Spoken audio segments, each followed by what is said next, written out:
کسی دوسرے کا شاید میں نہیں سمجھتا ہوں۔ دوستوں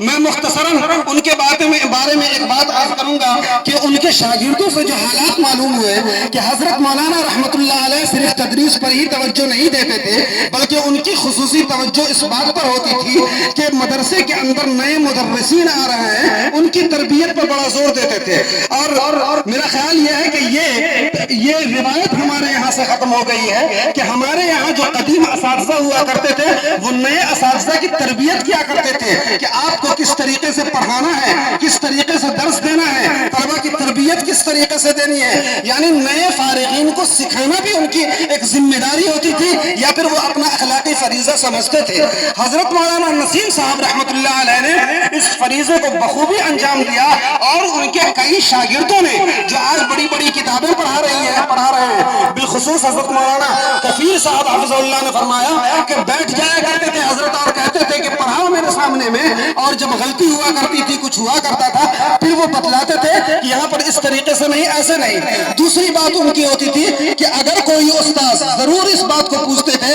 کہ آپ مطالعہ کر کے پڑھانے گئے نہیں، اگر مطالعہ کر کے نہیں پڑھاتے تو اس پر بڑی خفگی کا اظہار کرتے۔ میں اس سلسلے میں بس آخری بات عرض کرنا چاہتا ہوں کہ حضرت کا نظریہ چونکہ یہ تھا کہ اگر کوئی انسان کی جو طبیعت ہوتی ہے، انسان فطری طور پر ایک چیز جب سیکھ لیتا ہے اچھی طریقے سے تب دوسری چیز کی طرف وہ بڑھتا ہے۔ بچہ جب بولنا شروع کرتا ہے تو پہلے دادا دادا سیکھتا ہے، اس کے بعد دوسرے الفاظ کی طرف دوڑتا ہے۔ اسی طریقے سے یہاں ہے کہ آپ ایک سبق اگر اچھی طرح پڑھ لے گا طالب علم تو دوسرے سبق میں اس کا دل لگے گا، وہ اس کو دل جمعی کے ساتھ پڑھے گا، اس کے اندر چاہت پیدا ہوگی۔ لیکن اگر پہلا سبق، دوسرا سبق، تیسرا سبق اس کا خراب گزر گیا تو جان لیجئے پوری کتاب میں وہ پوری کتاب اس کی مضبوطی اور پختگی کے ساتھ وہ اچھی طرح نہیں پڑھ سکتا ہے۔ دوستو اس پر مولانا زور دیتے تھے کہ اس نے جو سبق پڑھا وہ اچھی طرح اس کو ازبر ہے یا نہیں۔ تو حضرت مولانا رحمت اللہ علیہ کی ایک خوبی جو سماجی طور پر ہمارے یہاں بالکل معدوم سی ہوتی گئی ہے کہ حضرت مولانا کے بارے میں ایک مرتبہ کسی سے میں نے عرض کیا کہ غیبت کے تعلق سے ان کے چچیرے بھائی نے کہا کہ اللہ واسطے کا بیر تھا، یعنی غیبت تو ظاہر سی بات ہے کہ اہل ایمان کو اس سے نفرت کرنی ہی چاہیے، لیکن حضرت مولانا نسیم صاحب رحمۃ اللہ علیہ کی زندگی سے سیکھنے کا یہ ہے کہ سماجی زندگی میں وہ اتنے پختہ تھے کہ علمی طور پر وہ نصیحت پیش کرتے تھے۔ وہ ان کا کہنا تھا کہ نصیحت کے لیے حسن عمل درکار ہے، ناصح یہ بھی بہتر ہے کہ لفظوں کے بجائے زندگی بولے۔ وہ اپنی زندگی سے نصیحت کرتے تھے، وہ اپنے عمل سے نصیحت کرتے تھے، اور انہوں نے اللہ رب العزت نے ان کا بڑا فیض عام کیا۔ دعا ہے کہ اللہ رب العزت ان کی مغفرت فرمائے، ان کے درجات بلند کرے اور ان کی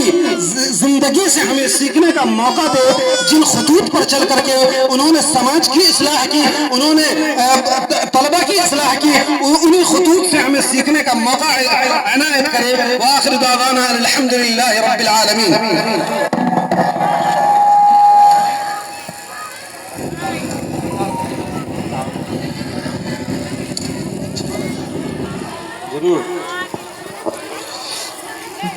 نوجوان دوستوں، بزرگوں،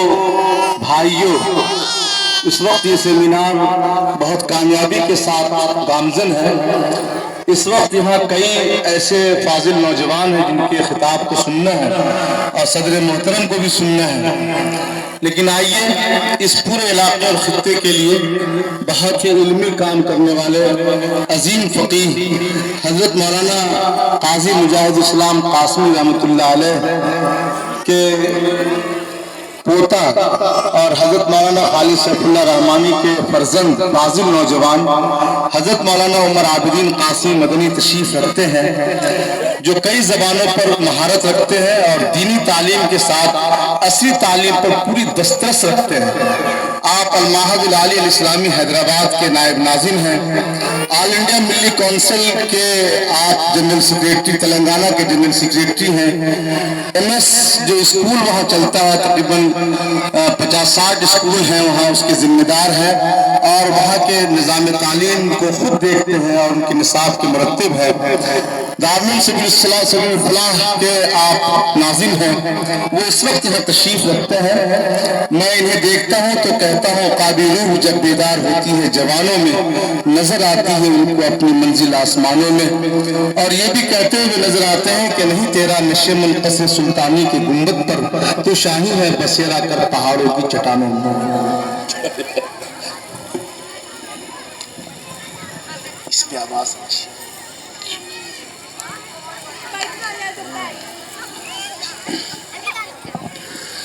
بسم اللہ الرحمن الرحیم، الحمدللہ والصلاة والسلام علی رسول اللہ صلی اللہ علیہ وسلم، اما بعد۔ شہنشین پر تشریف فرما معزز علماء کرام، اور بطور خاص امام قاسم نانوتوی کے نسبی اور علمی و فکری وارث حضرت مولانا محمد سفیان قاسمی دامت برکاتہم، علاقے کے ممتاز اہل علم جناب مولانا حفظ الرحمان صاحب، اسی طرح آج کے اس پروگرام کے خاکہ ساز مولانا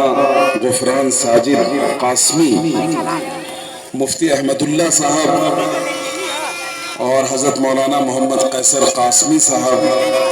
حضرت مولانا مفتی ابو بکر قاسمی صاحب و دیگر معززین، آج کا دن ہم سب کے لیے نہایت شکر اور کسی درجے میں فخر کا دن ہے۔ وہ آفتاب جس کی کرنوں نے پوری دنیا کو دین عطا کیا، دین کی روشنی اور رہنمائی عطا کی، اسی آفتاب کی ایک کرن حضرت مولانا محمد سفیان صاحب قاسمی دیوبند کی سرزمین سے بہار کی سرزمین کی طرف تشریف لائے۔ بات علماء کے اعتراف اپنے بزرگوں اور محسنوں کے اکرام کی چل رہی ہے۔ آپ سب واقف ہیں کہ پوری دنیا میں مسلمانوں نے سینکڑوں نہیں ہزاروں یونیورسٹیز اور ادارے قائم کیے، چاہے زیتونہ کا مدرسہ ہو،